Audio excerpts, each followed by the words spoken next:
Больше 30 ярких работ Эмилии Киут составили экспозицию под названием «Африка». Это первая персональная выставка художницы, которую она посвятила своей маме. По профессии Эмилия Киут – преподаватель английского языка, но с юных лет она пишет картины. Как говорит Эмилия, в том, что она стала художницей, отчасти заслуга ее мамы. 18 лет я начала рисовать. И непосредственно, то есть я научилась рисовать от мамы. Мама, то есть она меня обучала, она говорила, это так, это нет. То есть подсказывала, как сочетать цвета. Эмилия Киут неоднократно принимала участие в республиканских и национальных выставках. Африка всегда привлекала ее своей экзотикой. А побывав однажды в Египте, Эмилия решила посвятить этой теме цикл своих работ. Африка меня всегда привлекала, я так могу сказать. Африка многогранна, Африка самобытна. И мне вообще очень нравятся африканцы, у них очень интересные лица. И я задумалась как-то, что мне захотелось нарисовать африканку.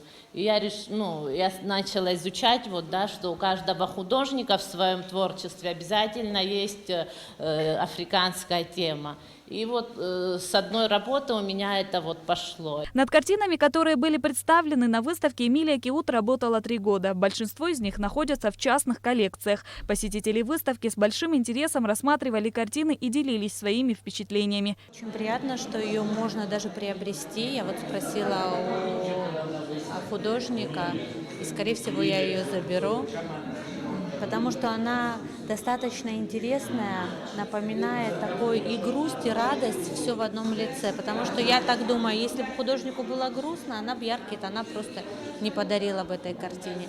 Она сочная, она интересная, в ней заложена, наверное, какая-то интрига, можно сказать.